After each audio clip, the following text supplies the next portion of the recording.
Absolutely. Here's Section I, The Fall of the Dominion, written in full, with a minimum of 700 words. Hashtag Section I, The Fall of the Dominion. The sky burned with the screams of dying stars. In the final bastion of the Dominion, the crystalline world of Calorith, ashen light flickered across the face of Supreme Legate Ilorin Vess. Once a voice of unity and reason, he now stared out over a shattered council chamber, surrounded by silence and grief. The Dominion was dying. Its great fleets were in ruin, its archives sundered, and its people scattered like dust across a galaxy that no longer offered mercy. They had fought for centuries. Fought against something older than time. Something they had once revered. The gods had returned. Not the kind that bless or protect. Not the gods of myth and mortal comfort. These were the ascendants, post-physical entities of thought and force, their will etched into the fabric of space-time itself. Long ago, they had guided civilization, shaping lesser species with quiet whispers and divine guidance. But guidance turned to governance, then into tyranny. And now they were purging. One by one, the member worlds of the Dominion vanished. Not conquered, not assimilated, unmade. Entire planetary systems reduced to gravitational scars and silent nothingness. There was no pattern, no logic. A culture that questioned their motives? Gone. A research vessel that probed a forbidden region of dark space? Annihilated. A whisper of rebellion? Extinction. The Dominion's fleets, proud and united, were swatted from the void like insects beneath a cosmic hand. Time itself bent in their presence. Entropy accelerated. Shields failed before they were raised. No technology could match gods who had stepped beyond causality. And now, only 6 worlds remained. Legate Vess stood with the last survivors of the ruling council, representatives of ancient, powerful civilizations reduced to hollow-eyed diplomats and broken warriors. Beside him, the Krull matriarch hissed softly as her sensory fronds curled in anguish. On the far side of the chamber, the machine being Leto 9M, its circuits cracked from overclocked grief cycles, watched the stars through fractured windows. Out of time, Vess said, voice dull. Out of plans. We are out of options. Silence. And then, from the shadows of the council room, a voice neither soft nor loud. A voice that shouldn't have been heard, yet was. There is one option. They turned. High Inquisitor Chal, keeper of forbidden knowledge, stepped forward. His golden mask shimmered with entropy decay, proof of his communion with things no mind should grasp. There is a name that makes even the gods shudder, he said. A name buried in our oldest mythologies. Redacted from every database. Scrubbed from the scrolls of origin. The others leaned forward. Hope? Madness? Humans, he whispered. Leto's voice processor stuttered. That species is extinct. Perhaps. Perhaps not, Chal replied. We cannot say for certain. But their absence was not natural. They did not die. They vanished. Entirely. As if they erased themselves to deny the universe their presence. The humans were violent, murmured Matriarch Krull. Uncontrolled. Defiant. Even toward the divine. They didn't defy the gods, said Chal. They terrified them. He produced a cube, black as collapse time. This was excavated from the ruin world of Thessex-4. A planet destroyed not by the gods, but by humanity. The artifact activated when the Dominion reached the brink. It contains a message from the gods themselves. He placed the cube in the center of the chamber. It unfolded, revealing a holographic sigil, a burning eye. A voice followed. Not spoken. Imposed. They are chaos wrapped in will. Flame given purpose. Do not summon them. Do not awaken their fire. If you open that door, you will not close it again. The chamber trembled. Even the walls seemed to lean back from the cube. Krull hissed again. You suggest we bring back the ancient enemy of the gods? Let them loose into this galaxy once more. Do you have a better idea? Chal asked quietly. Silence again. Then Vess spoke. If the gods fear something, perhaps we should too. But fear is all we have left. Activate the vault. From the depths of Calorith, the vault of the Forgotten was opened. Within it lay a beacon, not of Dominion origin, but ancient Terran design. It pulsed with a rhythm that bent probability fields and gravitational constants. Shal approached it, hands trembling. Once it is lit, we cannot undo this. Vess nodded. Then let it be lit. The High Inquisitor placed his palm on the core. Energy surged outward, a scream across the void, heard not by ears, but by war-forged instincts long buried. The signal rippled through dimensions. And then nothing. No gods. No answers. No change. They waited. 1 hour. 2. A day passed. Then another. And then, on every console, in every language, across every remaining world, appeared a single word. Acknowledged. No location.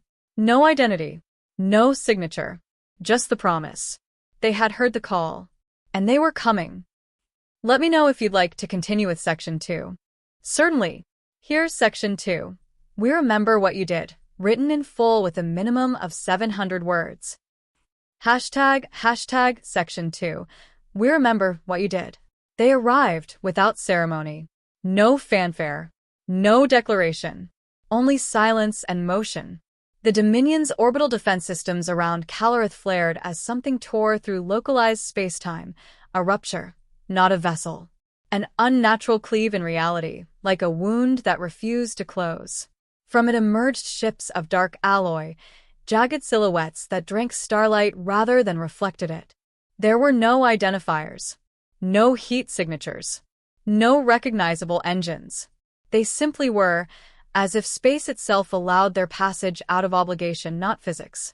Legate Vess stood on the high observation platform of the Calorith Citadel, his breath shallow. All across the Dominion, eyes turned upward. And they watched. The fleet that emerged was not large. 12 ships, perhaps 24. But each one seemed to bend the laws around it, as though the universe made concessions in their presence.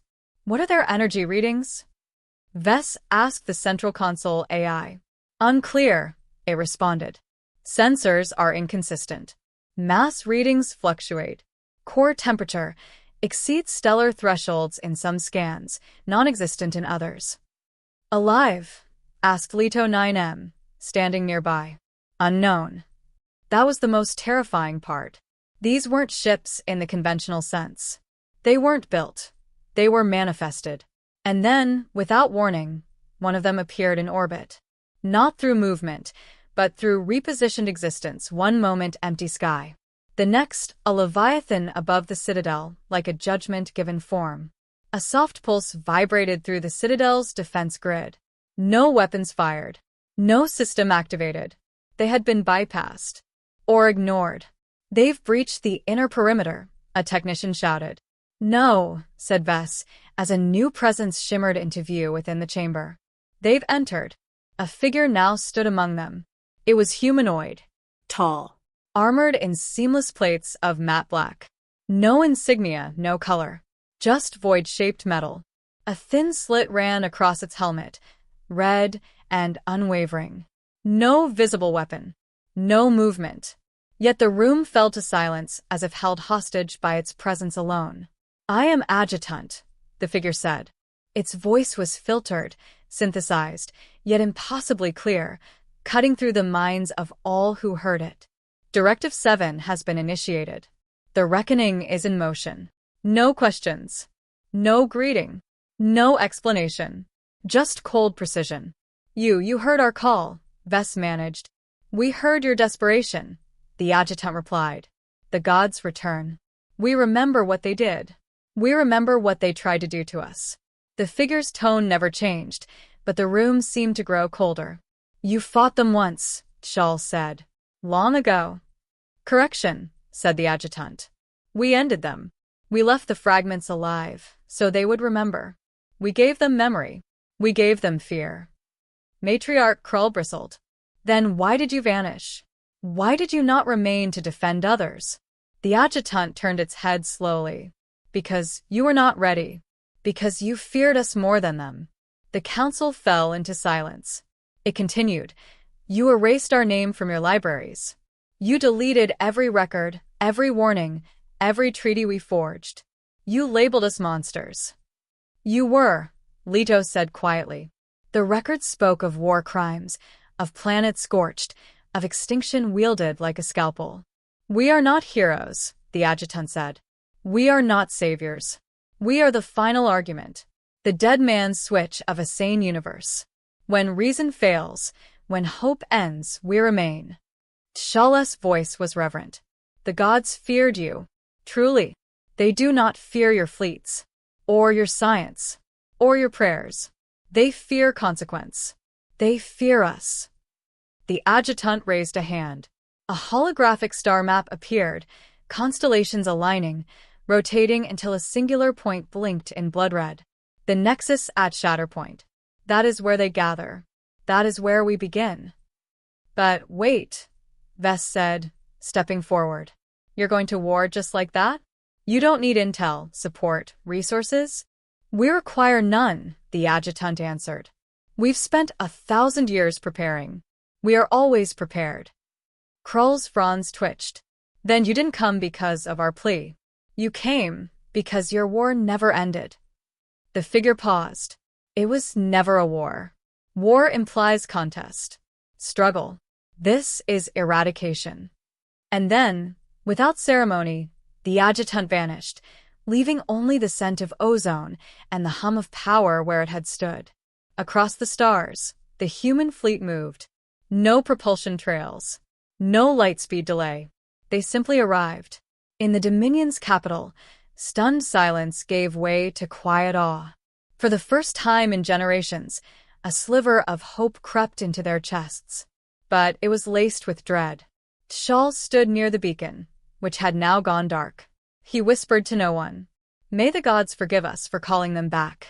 And in the void, from distances no telescope could reach, the gods watched.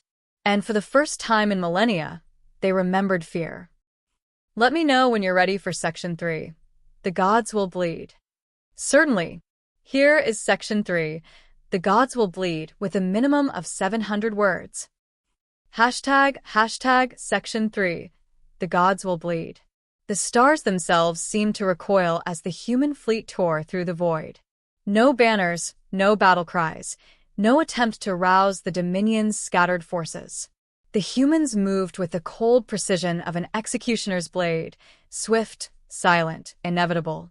At the heart of the galaxy's most feared region, the Shatterpoint Nexus, ancient as time itself, the gods had gathered their might. The Nexus was a fortress beyond comprehension, a massive, shifting constellation of energy and matter, where space bent and time slowed. It was the bastion of the Ascendants, the realm from which they unmade entire civilizations. Now it would fall. From their vantage in the orbit of a shattered moon, Dominion Admiral Kale Varys watched the approaching fleet through battered holoscreens. His eyes were wide but resolute.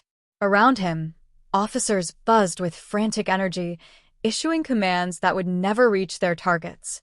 They don't fly, Varys muttered. They don't fire missiles. No engines, no heat signatures. How do we fight ghosts? Ghosts, came the dry voice of his tactical AI. They are physical, lethal, and whatever they are, they rewrite the rules around them. The human ships were unlike anything in the Dominion's catalog. Their hulls absorbed light, bending perception. They emitted no emissions, but exuded a subtle field that warped sensors, disorienting enemy targeting systems. Each ship moved through the Nexus like a blade through mist, unseen, unfelt until it was too late. Suddenly, the first strike came. From the darkness of space, the human fleet unleashed their weapons. Nanogravity torpedoes detonated, their blasts tearing small tears in space-time itself. The effect was devastating. Within seconds, the fabric of the Nexus trembled.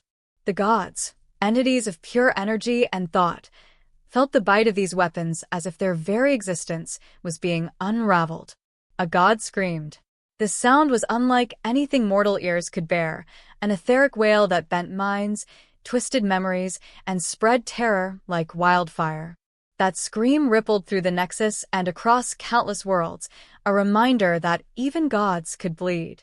But bleed was not enough. The humans pressed on. Using weapons known only in whispered legend, they launched thought bombs, devices that detonated psionic energy with brutal precision. These bombs fragmented divine consciousness, shattering minds that had once spanned galaxies. The assault was surgical. No collateral destruction, no chaos. Just clean, cold eradication. From the command bridge of the flagship, Admiral Varys saw a god falter. Orcales, the unending, the eternal watcher, collapsed into a trembling mass of light and shadow, its form unraveling under the relentless assault. No god has fallen in 10,000 years, Varys said quietly. But they do now, replied his second-in-command. The gods panicked. For the first time in eons, they withdrew, retreating into hidden sanctuaries scattered across the Nexus. But the humans did not relent. They pursued with relentless calm. Observe, whispered Leto 9M, appearing beside Varys through a sudden teleport. This is not a war. It is a purge. The human ships moved like archivists correcting a cosmic error. No passion, no vengeance, no mercy. The gods struck back with fury. They unleashed planetary-scale entropy waves that destabilized matter itself, causing entire moons to collapse and stars to flicker out. Time collapse fields warped reality around the human fleet, aiming to trap them in loops of endless death. But the humans adapted instantly. Their shields were not built from science, but from will, concentrations of purpose that shaped reality as much as physics. Varys watched in awe as the human flagship absorbed a collapse wave and shattered it into fractal shards of energy. They're prepared for everything, he said. A captured god, barely coherent, was brought before the Dominion's leaders. It whispered through broken energy. They are not mortals. They are the fail-safe of the universe. The meaning sank deep into Varys' mind. These humans were not a species. They were a final measure, a weapon against the cosmos itself when order threatened to collapse. As the battle raged, the gods' arrogance cracked. Their endless reign was not eternal. They were vulnerable, mortal in ways even they had forgotten. From the shadows, the humans struck again. Singularity spears, forged in the crucible of collapsed stars, pierced divine energy matrices. God screamed, twisted, and then vanished, erased not by death, but by unbeing. The galaxy watched. The gods, the so-called creators, were bleeding, and humanity stood silent at the edge of the void, the reckoning delivered. Let me know when you want to continue with Section 4, Ashes and Silence. Certainly. Here is Section 4, Ashes and Silence, with a minimum of 700 words. Hashtag Section 4, Ashes and Silence.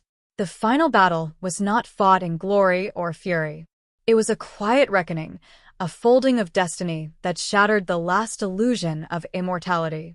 At the center of all things, at the Heartwell singularity, Orcales the Unending made its last stand. The god who had watched over the Ascendant Realm for eons now faced the force that had shattered his kin and broken the Nexus itself. The blackness around the singularity bent with energy beyond reckoning, time flowing like water and cracking like ice beneath the weight of inevitability. Human ships surrounded the singularity like predators in a perfect ring.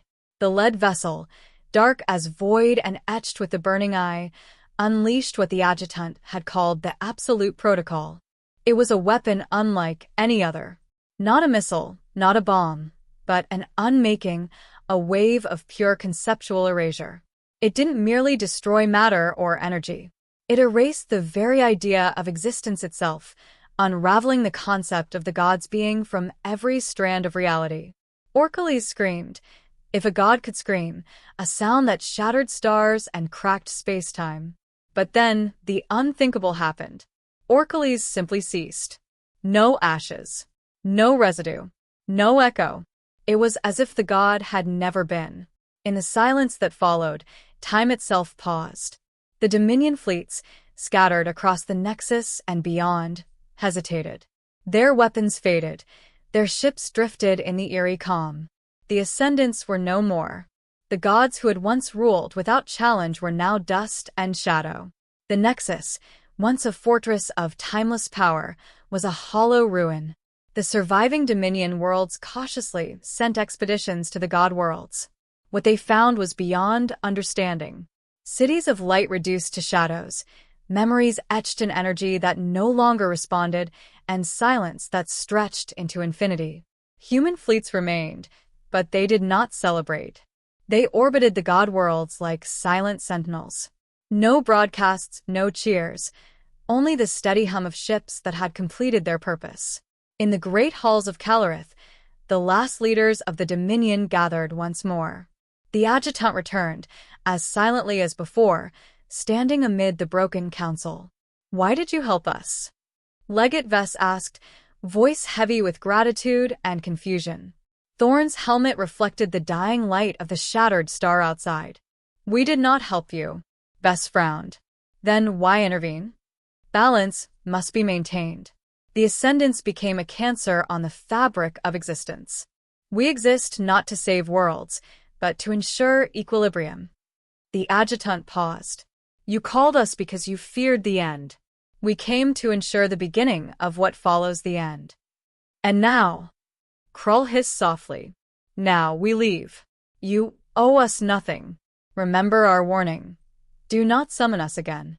With that, the human fleet phased through the rift channels, vanishing as mysteriously as they had come. Years passed.